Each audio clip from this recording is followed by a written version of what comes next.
Today is about the wife mindset, preparing to be a wife. You're a wife before you get married. You know, I grew up Christian, so part of my understanding of a wife is helpmate and like what's in the Bible. My parents were married. They got divorced when I was like 12. So I've seen I've seen my mother be a wife. And in the church, there's a lot of wives. And so I've seen women be wives to husband, right? Now in 2024, I'm not going to be like my mother or my mother's mother in how they were wives to their husband. I have to figure out like, what kind of wife do I want to be? Like, what is a wife, right? And then what kind of wife do I want to be? Shifting the mindset from singlehood to wife, because you're a wife before you get married. This is the point where I am researching, right? Listening to podcasts of married people, specifically wives, how they're talking about marriage is one of the reasons why I really enjoy Rebecca Lynn Pope.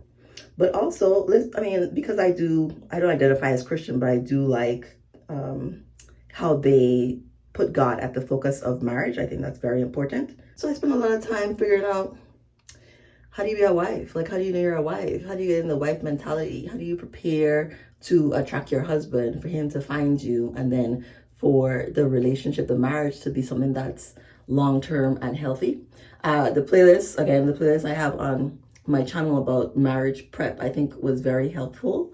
I think I've already been like very relationship focused, not transactional. So thinking about the needs of another person, prioritizing the health of a relationship and understanding how that's different than just figuring out how to get my needs met in a relationship have always been things that I've wanted to do. I just listen to the way people talk about marriage and like, it's just a different thing. Like, you just prepare for different things. There's going to be different seasons in your marriage. And part of a long lasting, healthy marriage is sticking with the person, like actually being committed and saying like, no matter what we go through, even though, right, divorce is always an option. But when you start out the relationship and you all are on the same page about, we'll figure it out. Like, the goal here is to figure out what resources do we need to be able to get through the difficult times that we know are going to come. There's not a married person that doesn't have a difficult time that they can speak on in their relationship. And if they don't, they haven't been married long enough for some difficult thing to happen. Just in just with a boyfriend, right? My boyfriend and I, sometimes we don't see eye to eye on things. I think it's the importance of, I want to understand you, you want to understand me. And even if we don't understand each other in this moment, we understand that the intention is to be loving and kind and understanding.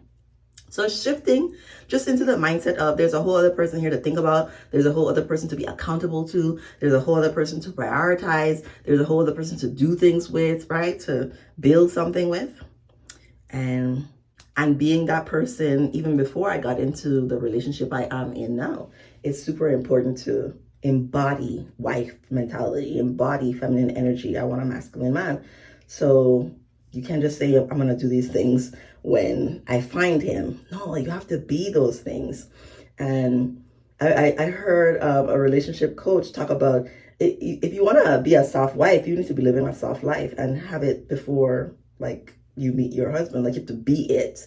And he was talking like, working at 9 p.m. is not a soft life. And I would agree. I want to live a soft life. And I created that for myself before my husband, because I'm not married, right? And once I'm in the marriage with my husband, I'm going to continue embodying those things. A very exciting time to the mindset shift, a very exciting time. I'm very thankful that there's so many people on the internet who can share this positive information. I'm so grateful for my mother, who I think was a great wife. They're divorced, but at the time, before the stuff happened, who respects men, right? And loves men and was just a positive influence. I'm thankful for all the other marriages that I've had access to say, no, I don't want mine to be that way. Or yes, here's something about their marriage or relationship that's very inspiring. See y'all tomorrow.